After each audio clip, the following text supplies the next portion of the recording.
சற்று முன் திமுகவில் இணைந்தார் சிவி சண்முகம். திடீரென நேரில் ஸ்டாலினை சந்தித்து பரபரப்பு பேட்டி. தமிழ்நாட்டின் சட்டமன்ற தேர்தலுக்கான தேதி அறிவிக்கப்பட்டிருக்கும் இந்த பரபரப்பான சூழலில் ஆளும் திமுகவும் எதிர்க்கட்சியான அதிமுகவும் புதுவரவான தவேகாவும் தேர்தல் வேலைகளை தீவிரப்படுத்தியிருக்கிறது. ஏற்கனவே ஆளும் கட்சியான திமுக தொகுதி பங்கீடு குறித்த பேச்சுவார்த்தையை தொடங்கிவிட்ட நிலையில் பிரதான எதிர்க்கட்சியான அதிமுக தொகுதி பங்கீடு குறித்த பேச்சுவார்த்தையை எப்போது தொடங்கும் என்கிற எதிர்பார்ப்பு அதன் கூட்டணி கட்சிகளிடையே நிலவி வருகிறது. இந்த மத்தியில் எடப்பாடி பழனிசாமி சமீபத்தில் டெல்லி சென்று மத்திய அமைச்சர் அமித்ஷாவை சந்தித்துள்ளார். அவருடன் 2 மணி நேரம் ஆலோசனை நடத்தியதாகவும் தகவல்கள் வெளியாகியுள்ளது. இந்த நிலையில் காலை டெல்லி விமான நிலையத்தில் எடப்பாடி பழனிசாமி செய்தியாளர்களை சந்தித்து பேசும்போது எடப்பாடி பழனிசாமி தமிழக தேர்தலில் ஒன்றாக இணைந்து செயல்படுவது குறித்து அமித்ஷாவிடம் பேசினேன். சசிகலா தொடங்கியுள்ள புதிய கட்சியுடன் கூட்டணி வைப்பது குறித்து எதுவும் பேசவில்லை என்று தெரிவித்துள்ளார். அது மட்டுமில்லாமல் தற்போதுள்ள அரசியலுக்கான பரபரப்பான சூழலில் சமீபத்தில் அதிமுக சார்பில் நடத்தப்பட்ட கண்டன ஆர்ப்பாட்டத்தில் சிவி சண்முகம் சர்ச்சையாக பேசியது பெரும் பரபரப்பை ஏற்படுத்தியது. ஆனால் எங்களை பொறுத்தவரை மிக சுமூகமான எழுச்சியான கூட்டணி அமைந்துள்ளது. தேர்தலில் எவ்வாறு செயல்பட வேண்டுமென அமித்ஷாவுடன் ஆலோசனை நடத்தினேன். மேலும் திமுக காங்கிரஸ் கூட்டணியில்தான் குழப்பம் இருக்கிறது. அந்த கூட்டணியில் காங்கிரஸ் இருக்குமா என்றே தெரியவில்லை என்று அவர் தெரிவித்தது பெரும் பரபரப்பை ஏற்படுத்தியது. அதே சமயம் தற்போதுள்ள அரசியல் சூழலில் அதிமுக தலைமையிலான கூட்டணி மிகவும் சுமூகமாகவும் எழுச்சியுடனும் இருப்பதாக எடப்பாடி பழனிசாமி குறிப்பிட்டார். சில கட்சிகளுடன் தொடர்ந்து பேச்சுவார்த்தை நடைபெற்று வருவதாகவும் தேர்தல் தேதி அறிவிக்கப்பட்ட பின்னர் மேலும் சில கட்சிகள் கூட்டணியில் இணைய வாய்ப்புள்ளதாகவும் அவர் கூறினார். தொகுதி பங்கீடு குறித்த விவாதங்கள் விரைவில் முறைப்படி தொடங்கும் என்றும் வரவிருக்கும் 2026 சட்டமன்ற தேர்தலில் அதிமுக தலைமையிலான தேசிய ஜனநாயக கூட்டணி அமோக வெற்றி பெறும், மீண்டும் ஆட்சி அமைக்கும் என்றும் அவர் நம்பிக்கை தெரிவித்தது கட்சி வத்திரிகளிடையே பேசும் பொருளாகி இருக்கிறது. மேலும் அது மட்டுமில்லாமல் சென்னையில் நடைபெற்ற முதற்கட்ட பேச்சுவார்த்தைகளில் பாஜக மற்றும் அதிமுக இடையே ஒருமித்த கருத்து ஏற்படாததால் இந்த உயர்மட்ட சந்திப்பு நிகழ்ந்திருக்கிறது. சுமார் 2 மணி நேரம் நீடித்த இந்த ஆலோசனையில் தேர்தல் வியூகங்கள் மற்றும் தொகுதி பங்கீடு குறித்து விரிவாக விவாதிக்கப்பட்டதாக தெரிகிறது. குறிப்பாக இந்த சந்திப்பின் பின்னணியில் சீட் ஒதுக்கீடு தொடர்பான முக்கிய தகவல்கள் வெளியாகியிருக்கிறது. பாஜக தரப்பில் 30 தொகுதிகள் வரை கோரப்பட்ட நிலையில் அதிமுக தரப்போ 20 முதல் 22 இடங்கள் வரை மட்டுமே ஒதுக்க முடியும் என்பதில் உறுதியாக இருப்பதாக கூறப்படுகிறது. தனது கட்சியின் பலத்தை நிரூபிக்க வேண்டிய கட்டாயத்தில் உள்ள இபிஎஸ் வெற்றி வாய்ப்புள்ள தொகுதிகளை விட்டுக் கொடுக்க விருப்பமில்லை என தெரிகிறது. இதனால் ஏற்கனவே கணிக்கப்பட்ட சீட் எண்ணிக்கையில் அதிரடி மாற்றங்கள் ஏற்பட வாய்ப்பிருக்கிறதாம். டெல்லி பயணத்தை முடித்துக்கொண்டு இபிஎஸ் சென்னை திரும்பியதும் கூட்டணி கட்சிகளுக்கான அதிகாரப்பூர்வ அறிவிப்புகள் வெளியாகும் என்றும் எதிர்பார்க்கப்படுகிறது. மேலும் அது மட்டுமில்லாமல் சமீபத்தில் திருச்சியில் நடைபெற்ற என்டிஏ கூட்டணியின் பொதுக்கூட்டத்தில் இருந்தே தொகுதி பங்கீட்டில் பிரச்சனை ஏற்பட்டுவிட்டதாக அதிமுக வட்டாரங்களில் தகவல்கள் வெளியாகியுள்ளது. இந்த சமயம் பார்த்து பாஜகவும் அதிமுக பாஜக இடையிலான கூட்டணி குறித்த முக்கிய நகர்வாக வரவிருக்கும் தேர்தலுக்கான முழு பொறுப்பையும் எடப்பாடி பழனிசாமியிடம் பாஜக ஒப்படைத்து விட்டதாக தகவல்களும் வெளிவந்துள்ளது.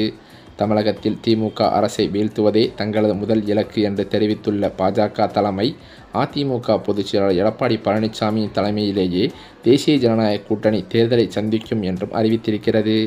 இதன் மூலம் கூட்டணி குறித்த முடிவுகள் மற்றும் தொகுதி பங்கீடு போன்ற முக்கிய அதிகாரங்களை இபிஎஸ் கையில் கொடுத்துவிட்டு பாஜக சற்று பின்வாங்கியிருப்பது அரசியல் வட்டாரத்தில் பெரும் விவாதத்தையே ஏற்படுத்தியிருக்கிறது.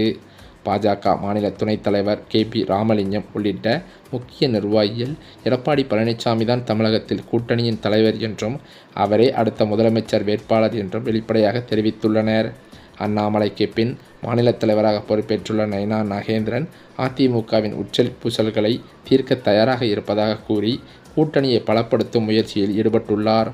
பாஜகவின் இந்த மென்மையான அணுகுமுறை இபிஎஸ்ஸின் ஆளுமையை அதிகரிப்பதோடு தமிழகத்தில் ஒரு வலுவான மாற்றத்தை உருவாக்குவதற்கான யுத்தியாகவே பார்க்கப்பட்டும் வருகிறது. மேலும் அது மட்டுமில்லாமல் தனது செல்வாக்கை பயன்படுத்தி எடப்பாடியின் சொந்த ஊரான சேலம் மாவட்டத்தில் செங்கோட்டையன் இதைவிட ஈரோட்டில் நடந்ததை விட மிக பிரம்மாண்டமான ஒரு மக்கள் சந்திப்பு நிகழ்ச்சியை நடத்த காட்டப்போகிறார் என்ற தகவல்களும் வெளியாகி வருகிறது. மேலும் அது மட்டுமில்லாமல் ஆளும் திமுக அரசு எதிர்க்கட்சிகளான அதிமுக மற்றும் விஜயின் தமிழக வெற்றிக் கழகம் ஆகியவற்றிற்கு கடுமையான சவாலை அளிக்கும் வகையில் வியக்கத்தக்க பல புதிய அறிவிப்புகளை தனது அறிக்கையில் தெரிவித்துள்ளது. இந்த தேர்தல் அறிக்கை எதிர்க்கட்சிகளின் தேர்தல் வியூகங்களை முறியடிக்கும் ஒரு முக்கிய ஆயுதமாகவே இருக்கும் என்று திமுக வட்டாரங்களும் தெரிவிக்கின்றன. தேர்தல் அறிக்கையை தயாரிப்பதற்கான நாடாளுமன்ற குழு தலைவர் கனிமொழி தலைமையில் 12 பேர் கொண்ட ஒரு வலுவான குழு ஏற்கனவே அமைக்கப்பட்டுள்ளதும் குறிப்பிடத்தக்கது. பொதுமக்கள், விவசாயிகள், வணிகர்கள் மற்றும் இளைஞர்களிடமிருந்து நேரடியாக கருத்துக்களை பெற பிரத்யேக செயலி மற்றும் வாட்ஸ்அப் வசதிகளை முதல்வர் மு.க. ஸ்டாலின் தொடங்கி வைத்துள்ளார். இதன் மூலம் அடிமட்ட மக்களின் தேவைகளை அறிந்து அதற்கு ஏற்றவாறு மகளிர் உரிமை தொகை உயர்வு, அரசு ஊழியர்களுக்கான சலுகைகள் மற்றும் பல இலவச திட்டங்களை இந்த பண்டோரா பாக்ஸ் தேர்தல் அறிக்கையில் இடம்பெறச் செய்ய திமுக முனைப்பு காட்டி வருகிறது. மேலும் தேர்தலுக்கு முன்பாகவே மக்களின் குறைகளை தீர்க்கும் வகையில் அரசு ஊழியர்களை கொண்டு விரிவான ஆய்வுகளை நடத்தவும் அரசு திட்டமிட்டிருக்கிறது. வீடுகள் தோறும் சென்று அரசு நலத்திட்டங்கள் மக்களை சென்றடைந்துள்ளதா என்பதை உறுதி செய்வதோடு பொதுமக்களின் கோரிக்கைகளை படிவங்களாக பெற்று அவற்றுக்கு தீர்வு காணவும் முடிவெடுக்கப்பட்டிருக்கிறதாம். இந்த அதிரடி நடவடிக்கைகள் மற்றும் வலுவான தேர்தல் வாக்குறுதிகள் மூலம் 2026 தேர்தலில் மீண்டும் ஆட்சியை தக்கவைத்துக் கொள்ளவும் எதிர்க்கட்சிகளின் வளர்ச்சியை தடுத்து நிறுத்தவும் திமுக ஒரு பெரும் அரசியல் சதுரங்க ஆட்டத்தையே தொடங்கியிருக்கிறது.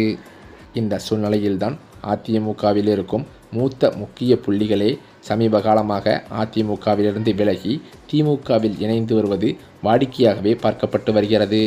அந்த வகையில்தான் தற்போது அதிமுகவில் கொங்கு மண்டலத்திலிருந்து எடப்பாடி பழனிசாமியின் வலதுகை இடதுகையாக இருந்து வந்த சில முக்கிய மூத்த அமைச்சர்கள் 2 பேர் கடும் அதிருப்தியில் இருந்து வந்ததாகவே சொல்லப்பட்டது. அதே சமயம் எடப்பாடி பழனிசாமியுடன் பல்வேறு முறை இந்த கொங்கு மண்டலத்தில் இருக்கும் குறைகளை சொல்லி ஏற்பாடுகளை செய்வதற்கு சில முயற்சிகள் ஏற்பட்டு வந்தாலும் எடப்பாடி பழனிசாமி கண்டுகொள்ளாமல் இருந்து வந்ததாகவே தகவல்களும் வெளிவருகின்றன. இதனை அடிப்படையாக கொண்டு தற்போது கடும் அதிருப்தியில் இருந்து வந்த கொங்கு மண்டல 2 முக்கிய அமைச்சர்கள் அதிமுகவிலிருந்து விலகவே முடிவெடுத்து விட்டதாக அவரது நெருங்கிய வட்டாரங்களிலிருந்து தகவல்களும் வெளிவந்து கொண்டிருக்கிறது. அது என்னவென்றால், பல கூட்டணி கட்சிகளை இணைப்பதுடன் பல்வேறு முக்கிய புள்ளிகளை அதிமுகவிலிருந்து திமுகவிற்கு இழுப்பதுதான் என்பதும் சொல்லப்படுகிறது. ஏனென்றால் அதிமுகவின் கோட்டையாகவே கருதப்படும் டெல்டா மாவட்டங்களில் அக்கட்சிக்குள் ஏற்பட்டுள்ள இந்த உட்கட்சி பூசலானது பொதுச் செயலாளர் எடப்பாடி பழனிசாமிக்கு பெரும் சவாலாகவே உருவெடுத்திருக்கிறது என்றே சொல்லலாம். வழக்கமாகவே அதிமுகவிற்கு வலு சேர்க்கும் கொங்கு மண்டலத்தில் ஏற்படக்கூடிய சிறு சரிவுகளை டெல்டா மாவட்டங்களில் அறுவடை செய்யும் வாக்குகளை வைத்து ஈடுகட்டி விடலாம் என்று எடப்பாடி பழனிசாமிக்கு ஒரு எண்ணம் இருந்து வந்தது. ஆனால் அந்த எண்ணத்தில் தற்போது மண்ணெல்லை போடும் வகையில் சில டெல்டா மாவட்டத்தின் மூத்த அமைச்சர்கள் அதிமுகவிலேயே பல உட்கட்சி பூசல்களை ஏற்படுத்திவிட்டு கட்சியின் செயல்பாடுகளையும் கட்டமைப்புகளையும் சிதைத்து வருவதாக எடப்பாடி பழனிசாமிக்கு தகவல்கள் வந்துள்ளதாகவும் சொல்லப்படுகிறது. மேலும் கட்சியை அடகு வைத்து விட்டீர்கள் என்று பல புகார்களையே எடப்பாடியிடம் கூறி வருவதாகவும் சொல்லப்படுகிறது. இதன் காரணத்தினால் எடப்பாடியிடம் கடும் மோதல்களும் கண்டிப்பாக அதிமுகவிலிருந்து பல புள்ளிகள் வெளியேறி திமுகவில் இணைவதற்கு வாய்ப்புள்ளதாகவே தகவல்கள் வெளிவந்துள்ளது.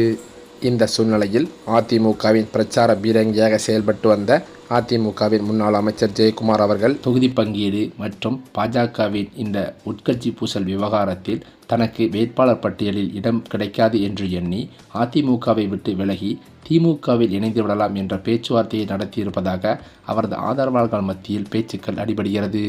அது மட்டுமில்லாமல் ஓபிஎஸ்ஐ தொடர்ந்து இவரும் திமுகவில் இணைந்தால் அதிமுகவிற்கு பேரிழப்பாக பார்க்கப்படும் என்றும் அதிமுக தொண்டர்கள் மத்தியில் பெரும் கவலைகள் நீடித்து வருகின்றன.